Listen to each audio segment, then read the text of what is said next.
Yesterday I was planning a future with the woman I loved. Today I'm holding evidence that she was never who I thought she was. Just yesterday before I swung by my dad's store, I still thought of myself as a lucky man. A husband who adored his wife, a guy who counted his friends as blessings, and someone running a thriving construction business with nothing but a bright future ahead. My wife and I had even started talking about having a baby. Life felt full of promise. Now, I feel like a hollowed-out shell filled only with anger and betrayal. I'm not proud to say this, but today I'm consumed by bitterness. I'm not looking to hurt anyone physically or land myself behind bars. But honestly, I can't say for sure I won't snap. Revenge is the only thing on my mind. You might wonder how someone flips like that overnight, but the truth is, I didn't. It started months ago, just a little doubt, a feeling in my gut that something was off. But it all came crashing down in a heartbeat. So let me take you back, give you the full picture. I grew up in the same small town I still live in today. Most of my childhood friends stuck around too, except for the few who moved or passed away. My dad owned the local building supply and hardware store, and ever since I was a kid, he had this plan for me to go to college and eventually come back to take the reins. I didn't exactly jump at the idea, but I respected the man and I did what he asked. From the time I was barely a teenager, I was working at the store. After school, weekends, you name it. It wasn't glamorous, but I learned a lot. What I really enjoyed were the runs to deliver materials to job sites. I'd chat with the contractors, ask questions, watch how things were built. That's where I got my spark for construction. I can't say I hated working for Dad, but it never felt like my path. Still, I soaked in every bit of knowledge I could, especially when I got to tag along on deliveries. It made me curious, ambitious. I'd ask questions constantly and paid attention to how things were done. Before long, I found myself doing little side jobs, basic handyman stuff, for neighbors, especially older folks. If I didn't know how to do something, I had no shame in calling up one of those contractor buddies and picking their brain. They didn't mind. I was young and eager to learn. Plus, I didn't charge what a licensed contractor would, so folks were happy to hire me. My name started getting passed around. Before I knew it, my weekends were full. By the time I got to college, I had enough licenses to do legitimate work and a reputation that kept my phone ringing. I also ran a lawn care business on the side, and during the summer months, I had to bring on a couple of buddies just to keep up with demand. Business was good, real good. I was making more than enough to support myself and tuck some away. That's when I bought my house. 2 years ago. You probably remember, there was that fire. Yeah, that one.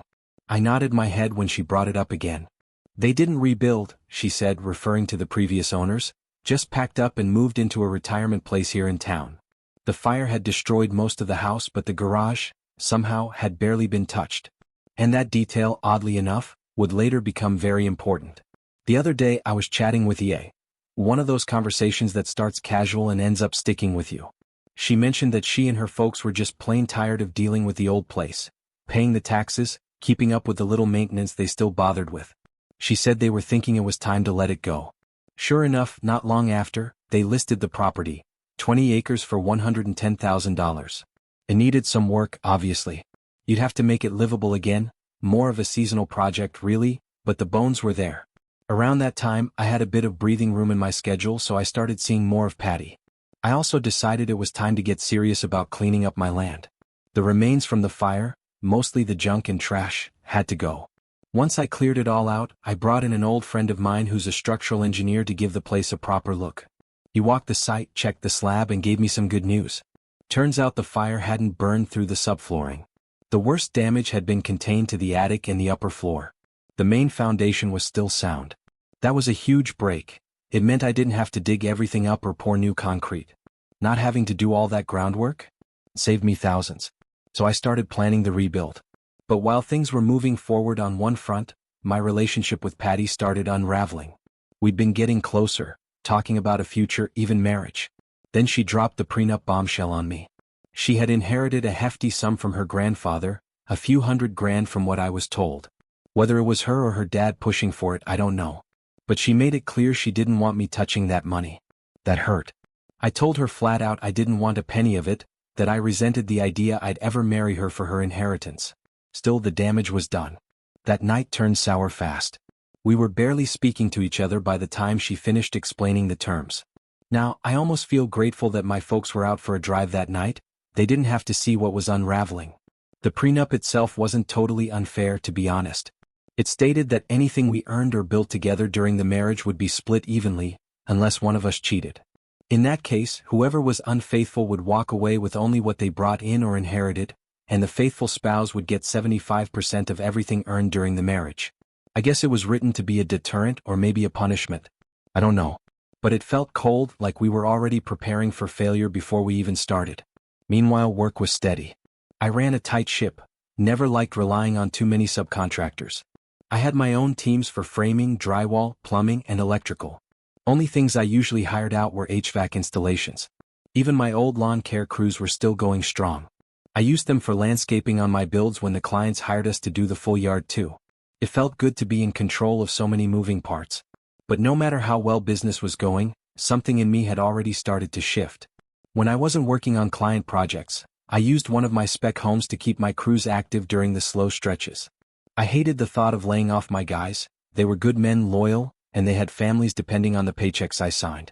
So even when business slowed, I found ways to keep the team busy. Idle hands and all that. That spec house turned into a godsend. Gave everyone steady work and gave me peace of mind. But everything else? That peace was short-lived. One afternoon, I stopped by Patty's office on a hunch. I wish I could say I was shocked by what I found, but deep down I think I already knew. As soon as I stepped into the building, I heard it. Loud, clear, and unmistakable, her voice. Moaning. Screaming. It echoed across the office space like a cruel soundtrack. I followed the noise and what I saw stopped me cold. Patty. Bent over her desk. Her so-called coworker Joe behind her with his pants down. They didn't even bother to close the door. That's how careless they were. That's how little I mattered. I pulled out my phone and snapped a few pictures, my hands shaking the whole time. I wasn't thinking about revenge just yet. I was thinking about proof. About protecting myself when the fallout started. And then, as if it couldn't get worse, George walked in. He didn't even flinch. He just helped Patty stand up, kissed her like it was nothing, and made some offhand joke about the door alarm wires. I didn't stick around for whatever came next. But I did set the trap. Before I left, I quietly armed the showroom alarm. The keypads were near the exits and the motion sensors covered most of the main floor. I knew Patty could disable the alarm, but I also knew she wouldn't realize it was on until it was too late. The second she and her friends made their exit, the place would erupt with sirens. I didn't need the alarm to stop them. I just needed them to know I was onto them. And she'd have no idea how it got set. That mystery would fester. Still, I kept quiet. I had my business to protect, and I didn't want this mess bleeding into my professional life until I had every document signed, every file backed up, every asset safe. I needed to get my ducks in a row before I pulled the trigger. When I met with my attorney, I didn't waste time. I laid everything out. I wanted a divorce effective immediately based on clear-cut adultery. I handed him the photos. Let him listen to the audio. I asked him to use the photos of her and Joe only, and to save the recording for when it might be absolutely necessary. I don't want to humiliate her, I said. Just end this the way the prenup says it should end. He nodded. He understood. Meanwhile, I was still burning inside. So I printed a few of those pictures and taped them to every door in the showroom. I wanted her to see them. Every single time she came by. Let it hit her like it hit me. No more hiding. When the news dropped, the chaos came fast. Patty was served the divorce papers, and within minutes my phone lit up like a Christmas tree. First was her, screaming, crying, telling me I'd regret ever being born. Then came Dad's call. Apparently, she had stormed out of the store in a fury. After that, her father got in on it, called me up and unloaded a whole storm of curses before I even got a word in. That was the day the storm hit. Later that evening, I was sitting at home, still trying to breathe through the dust storm of everything blowing up. Glenda, my dad's longtime friend and someone who always looked out for me like a second mom, came by to check in. As I told her what had happened, I saw a tear slide down her cheek. I reached over, gently wiped it away and just said quietly, yeah. There wasn't much else to say in that moment. Just the weight of it all heavy between us. I think Joe had probably slept with just about every woman he ever dated, and more than a few married ones too. That was always part of why I didn't want Patty anywhere near him, especially not flirting. I didn't trust the guy. Still, I never thought he'd cross the line with me. I thought even he had limits when it came to friends. Clearly I was wrong. That night, Glenda came by again. We cracked open a couple of beers and sat out back talking. She's one of those people you don't realize how much you need until they show up right when everything's falling apart. When it got late, I walked her out to her car just like I always did. Right before she got in, she turned and looked at me, her eyes glassy. Not from the beer but from something deeper. Worry. Stan, she said quietly, you're gonna leave me too, aren't you? Maybe not now but later. You're gonna disappear into this anger and revenge and I'll lose you too. And I don't want that but I can't help it, I wanna hurt them. All of them. And I know it's gonna hurt me back. I didn't say anything. I didn't have to. She stepped forward and sat down in my lap like it was the most natural thing in the world, wrapped her arms around me and just held on. Why, Stan? She whispered. Why do you think I'll walk away just because you want justice? You and I have been through too much. I know you're angry, I get it. But why George? What did he do that made you turn your back on him too?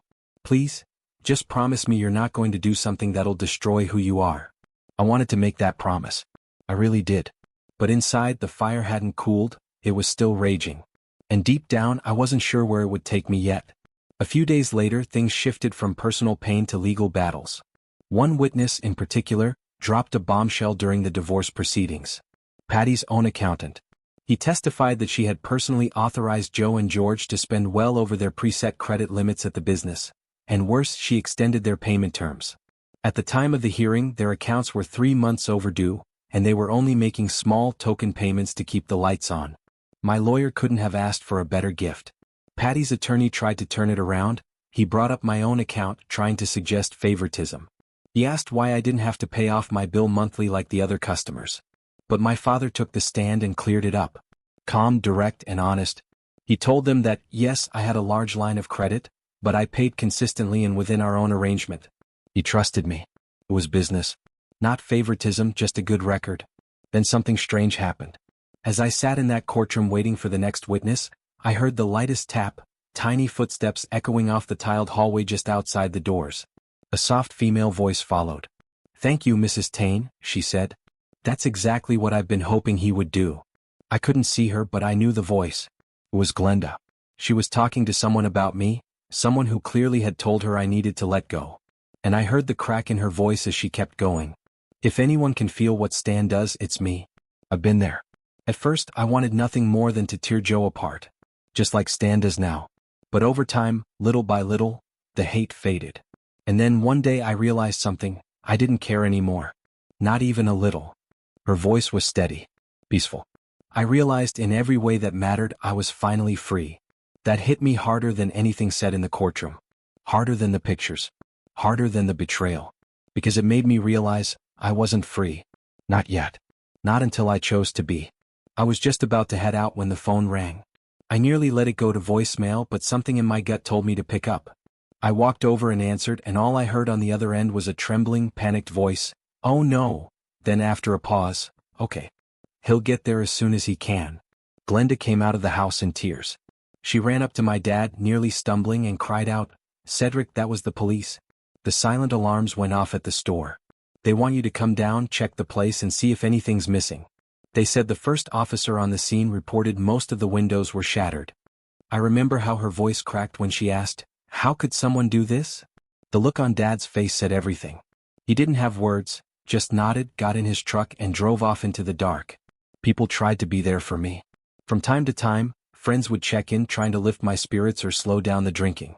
I appreciated it even if I didn't let it show. But I wasn't ready to heal. Not yet. Not while I still felt like the wound was wide open. Every now and then I'd run into Glenda. She'd plead with me to let it go, to stop spiraling. But I wasn't ready to hear that either. Not then. One Thursday evening I ended up at this little local bar. Just wanted a drink to shut the thoughts up for a bit. That's when I noticed a table full of women laughing, having a good time. And right there among them, Susan. George's wife. Now, far as I knew, no one had told Susan the truth. She didn't know George was one of Patty's lovers. I'd kept that close to the chest. But I'd made myself a promise, a long time ago when this all began, that George would pay too. And suddenly there he was, right in front of me, through her. I walked up to the table, cool as I could be. I didn't shout, didn't make a scene. Just said, Susan, can I talk to you for a second? She looked confused but nodded. When we stepped aside she said softly, Stan, I'm sorry. George said you were just on some kind of tear. Something snapped in me. I remembered I still had those photos on my phone, the ones I never thought I'd show to anyone else.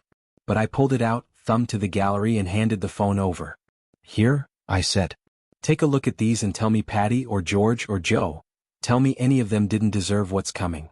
Susan scrolled through the images. Her face paled. Her eyes welled up. The shock was real. And then, the grief set in. Behind me, I heard a sharp voice cut through the air. Did you have to do that, Stan? Did you really have to hurt Susan like that? It was Glenda. She stormed over, furious. You just couldn't leave it alone, could you? I ought to beat the tar out of you. Before I could even react, she slapped me. Not hard, more out of hurt than anger, but it caught me off guard. I grabbed her arm, reflex more than anything, and tried to calm her down. Glenda, stop, I said as gently as I could. You've got to stop. One of us is gonna end up getting hurt. She tried to pull away, but she stumbled and fell right into my lap. I didn't push her away. I just held her, arms wrapped tight around her like she was the only thing keeping me grounded. I didn't mean to upset Susan, I whispered. It wasn't about her. It never was. I'm still in this mess, Glenda. I don't know how to crawl out of it yet. She didn't say anything. Didn't have to. Her breathing slowed, her fists unclenched, and for a moment, we just sat there in silence. Then, out of nowhere, the front door burst open, slammed so hard it rattled the frame. Someone had run straight through it. And the next moment, I was face to face with Ted. I had just stepped away from the chair to meet him when he charged in. I saw the glint of something in his hand just in time and jumped back, barely missing the tire iron as it swung through the air where my head had just been. You piece of trash, he screamed, wild with rage. You didn't have to show Susan those pictures. That wasn't your place. His voice cracked with fury. It's not my fault you couldn't control your wife. But no, you always had your eye on Susan. Even back in high school, you did everything you could to pull her away from me, and now you've done it. You've wrecked my marriage. You've finally done it, and now you're gonna pay. He lunged again, but I was ready this time. I grabbed his wrist and shoved him back. He got in a couple of hits, mostly glancing blows, nothing serious. Then others were there, pulling him off me, dragging him out. I stood there, catching my breath, shaking from the adrenaline. Then I turned to Glenda. She was trembling, wide-eyed. I pulled her close, wrapped her in my arms. It's over, I whispered, running my hand gently over her hair, down the curve of her back. It's okay now, sweetheart. Just breathe. It's all over. Slowly I felt her begin to calm. Her sobs faded to quiet shudders. She clung to me, burying her face against my chest like she was trying to disappear inside me. I bent my head and kissed the top of her head, soft, comforting. When the officer asked if we could proceed, I nodded. Yeah, I said, glancing down at Glenda. She's okay now. Let's get this taken care of. Just then, Glenda's footsteps padded softly across the floor behind us. She'd stepped away for a moment, and now she was returning, her eyes still red, her expression tight. She paused when she saw the crowd, my parents, Susan, and the officer, but then she stepped forward without a word and stood beside me. Her hand reached out for my arm, my left, the one George had caught earlier, and as her fingers brushed it, I winced. Ouch, I muttered, pulling back slightly. She gasped, then tried to step away, but I stopped her. I gently wrapped my arm around her waist, and though she stiffened at first, she relaxed into the embrace. My guests were all staring now. I didn't care. She was here when George showed up, I said, my voice steady. Spent the night, actually. We had dinner, talked for hours, watched some old shows. Nothing dramatic. She stayed through mid-afternoon. That part, at least, had been peaceful. For a little while, it felt like life might be starting to stitch itself back together. Throughout the rest of the day, the calls poured in. Friends, co-workers, even a few clients. They were checking in, making sure I was okay. A couple dropped by just to see for themselves. I appreciated it, even if it was a little overwhelming. The only call I could have done without? It came from Patty's parents' number. I didn't need caller ID to know who it was. She didn't say much. Just one sentence before hanging up. You lucky weasel. That was it. After everyone had left, Glenda and I sat on the patio behind my house. The big oaks swayed overhead, and the stream down below babbled like nothing in the world had changed. We didn't talk much, just sat in that rare quiet calm, staring out into the trees. After the chaos, it was exactly what I needed. I didn't get much done that weekend. Could barely use my left arm, hurt like fire every time I lifted it. I never did see a doctor about it. Probably should have. But at that point, I think I was just tired of dealing with pain. Emotional or otherwise. The next few days weren't any easier. They rarely are after your life cracks open. I was on site that morning, helping the crew raise a long wall on the new house we were building. One of the brace boards slipped out of position just as I moved to catch it.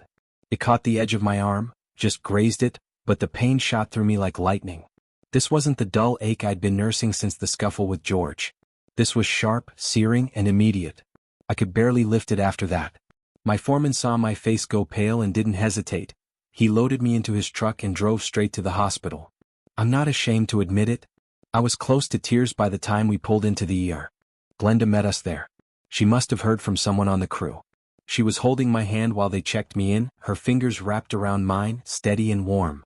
I remember glancing up at her. She was looking down at me with this expression I hadn't seen before. Tender, quiet, almost like love if I dared to call it that. The three of us, me, Glenda, and Mom, talked for a bit in the room once things settled down, though Glenda had to leave early for a showing. Mom stuck around, making a few calls to let folks know I was okay. Before she returned, the doctor came by, checked me over one last time, and gave me the all-clear to go home. Just a strained muscle and some bruising, but they wrapped it up and told me to take it easy. Mom took me home and made sure I was comfortable. She even stayed long enough to fix me a pot of her homemade cream of chicken soup, the kind that made you feel like everything would be okay even when it wasn't. Later that evening, I carried my bowl out onto the patio and sat under the old oaks, watching the mist lift off the stream as the sun broke through the branches. There's a certain kind of quiet that falls over my land at that hour. It's not just silence, it's peace. That's when I noticed Glenda out there too. She'd come by after her showing, and was sitting on the edge of the deck with a steaming mug in her hands.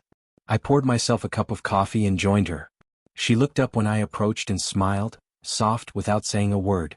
We sat like that for a while, just letting the moment breathe. Finally she turned to me and said, "God, Stan, it's so beautiful here. Peaceful. I'm jealous, honestly. I wish I'd had the money to buy this place back when you did. Now I want it more than ever. You've made something perfect here." I nodded. "Yeah, I know. I wouldn't trade this for anything." She smiled and leaned her head back against the post. It was a quiet kind of happiness, the kind that doesn't need fixing or filling. Later, over breakfast, Glenda had insisted on making it, saying it was already late and we both needed to get going. She asked about my past with Patty's ex. I told her a little about the early days, about how things were never easy with him.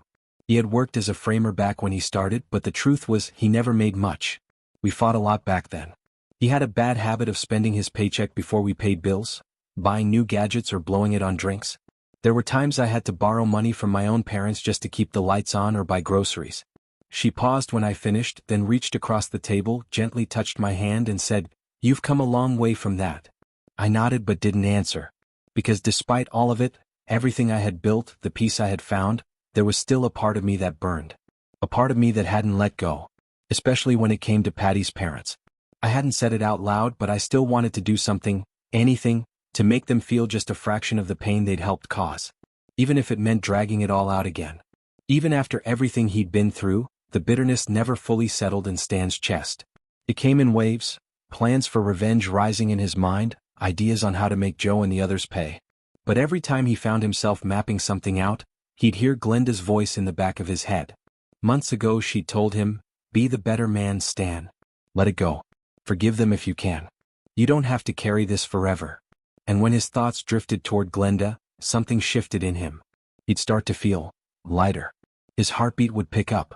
Sometimes he'd even catch the early flicker of desire. That realization always made him pause. He'd frown, shake his head to clear it, and sigh before turning back to his work. One afternoon at lunch, Stan sat down with Susan. He decided to be upfront with her about the financial moves he was planning. It wasn't an act of revenge anymore, just a realignment. A clean break from the people who had betrayed him. But when he laid it out for her, her reaction surprised him. "Damn you, Stan," she snapped. "You can't do this. I'm barely scraping by as it is. If you sabotage the business, I lose my income, maybe even my house. You've done enough, haven't you?" Stan was stunned. He hadn't expected her to take it that personally. But then, oddly, he felt a small smile tug at the corner of his mouth. Not from cruelty, just from finally seeing the full scope of how tangled all their lives had become. Susan saw that smile and her anger flared. "You absolute jerk," she hissed through her tears. "You really don't care who you hurt, do you? As long as it stings Joe, you're fine with everyone else bleeding too." Stan didn't have an answer. Not then. That evening he went home and found Glenda in the living room. She was flitting around, tidying up and rearranging a few decorations. She'd made herself at home in that quiet, natural way of hers. They weren't a couple, at least not officially, but more often than not, They shared the same space, ate meals together, watched movies on the couch, and laughed like people who knew each other's rhythms. He stood in the doorway watching her, not saying anything. Eventually, Glenda noticed. She paused mid-step and turned toward him. "What? Why are you just standing there like that? Is something wrong?" Stan blinked and came back to the moment. He walked over to her, closed the distance slowly, and then kissed her, soft and intentional. Her arms wrapped around him, and for the first time in a long while, he felt something that wasn't regret or pain. He felt home. She pulled back just enough to look up at him. "You're not going to get all twisted up in revenge again, are you?" she asked, her voice barely above a whisper. "Don't forget who you are, Stan. You're a builder, a businessman. Don't do things just to ruin Joe. Don't become like him." "I hear you," he said. And he meant it. In the months that followed, Joe's empire crumbled. His debts piled up, creditors breathing down his neck. The last of his decent crew jumped ship, most of them to Stan's payroll. Rumors spread fast. Bounced checks, unfinished jobs, angry customers. Joe was circling the drain. One night, after another long day, Stan and Glenda sat down for supper. She had been quiet during the meal, picking at her food. Suddenly, she set her fork down, looked across the table, and said softly, "It's not true, you know." Stan tilted his head. "What's not true?" "What he said about me," she answered. "George. What he told people. That I was a lesbian. That I couldn't, that I didn't feel things with men." She paused, then looked up at him with clear, defiant eyes. "It's not true. I can feel, deeply, when the man is someone I love. When he takes his time, when it's real." Stan didn't say anything. His chest ached, not from pain but from understanding. "A new kind." She added, almost in a whisper, "I think I knew the night you helped me to bed after George. I was already feeling it then. I just wasn't sure if you were." Stan reached across the table, took her hand, and gave it the gentlest squeeze. "I was," he said. "That night. I think I knew. I was terrified for her, for what she'd been through, and I just wanted her to feel safe. That was all." She told me later how much that had meant to her, how I hadn't taken advantage of her when she was vulnerable, how I'd simply tucked her into bed and let her rest, knowing she needed comfort more than anything else. "You've been so kind to me, Stan," Glenda said quietly the next morning as we sat on the patio together, wrapped in a calm silence only broken by birdsong and the stream bubbling down behind the trees. "Ever since your divorce, I've wanted to tell you how I felt. I've waited so long, honestly, but you never made a move. Even when you'd kiss me, I thought, this is it. But you never pushed. Not even last night when it was so clear. You just took care of me again." I turned to her then, my heart full in my chest. There wasn't a moment of hesitation. I reached for her hand. "Glenda," I said, "I know this might not be the most romantic way to ask, or the fanciest setting. But these mornings out here with you on this patio, just us, it's where I feel closest to what's real." She looked at me with eyes already full of tears. "Will you marry me?" She was already nodding before I could even finish the question, tears slipping down her cheeks as she held out her hand. I slipped the ring onto her finger and she whispered, "Yes." After breakfast we got dressed and drove out to see both our parents. The joy on their faces, especially my mom's, was something I'll never forget. But later that day the mood shifted. Patty wanted to meet. I didn't expect much, but I agreed. She came clean in a way I hadn't seen from her in years. Her voice trembled as she looked over at Glenda and then back at me. "You know, Stan," she said, "at first I was angry. Furious that you didn't try to save our marriage. That you just let it go. You kicked me out without even looking back.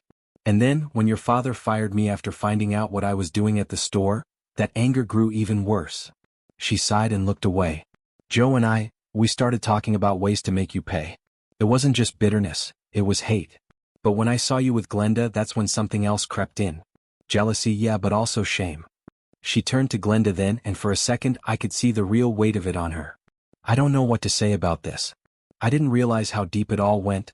I didn't know you were involved in unraveling Joe and George's business." She said it like a confession.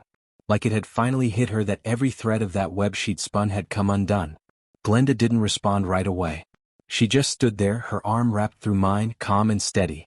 And in that silence I felt something shift again. Not forgiveness, maybe not yet, but something like closure. I'd found peace. Found it in the mornings with Glenda, in the way her hand felt in mine, in the way she said yes like she'd always been waiting for me to ask. "I don't know if I would have done anything different," Patty said quietly, almost to herself. Her eyes lingered on the floor before flicking up to meet mine. Even if I'd known how everything would turn out. That's the part that hurts the most. I looked at her, unsure how to respond. A part of me believed her, and another part wondered if it mattered anymore. Whatever the truth was back then, we were too far from it now. Later that evening, I found myself alone in my office, the light from the patio slanting in through the window. The old SNES console my dad gave me as a kid sat on a shelf nearby, dusty, untouched, but still there. I glanced at it, let my gaze linger. It reminded me of simpler days, before betrayal, before lawsuits, before revenge plans. Before the mess. I turned to Glenda, who had just come in and curled up in my lap as I settled into the old leather chair. She fit there like she always had, like she was meant to be part of this life. We sat like that for a long while, just holding each other. Then I reached over and picked up the phone. I called the police to follow up on the threats that had been made against me, my family, and our businesses. The detective on the other end told me they'd already increased patrols around our sites, and that a squad car was en route to my house to do a full report and bring me up to speed. They weren't taking any chances, not after what happened with Joe. Joe's death had rocked the town. Some said it was the pressure, others whispered darker things. Either way, the damage he left behind rippled outward in ways I couldn't have predicted. But somehow, through it all, Glenda and I had weathered it together. We stood by each other through the arson scare, through the legal battles, through the fallout of his collapse. And in the chaos, she didn't just survive, she thrived. Glenda earned her broker's license and launched her own real estate agency, folded it into my company as a fourth division. She took the lead on selling properties we developed and built her own roster of clients. She had her own name now, her own reputation. But we shared everything. When my parents finally retired, I acquired their building supply center and turned it into the fifth division of the business. We hired a sharp manager to run it day to day, but I still walked through those aisles sometimes just to smell the lumber and remember the boy who once stocked shelves for his dad. Years passed. And in that time our life, mine and Glenda's, wasn't just rebuilt. It was reborn. We built it from the ground up, not just on healing but on hope, integrity, and yes, love. A love that had waited patiently through pain, through confusion, through all the quiet moments when neither of us had the right words. A love that asked for nothing and gave everything. Looking back, I wouldn't say it was easy. But it was worth every second.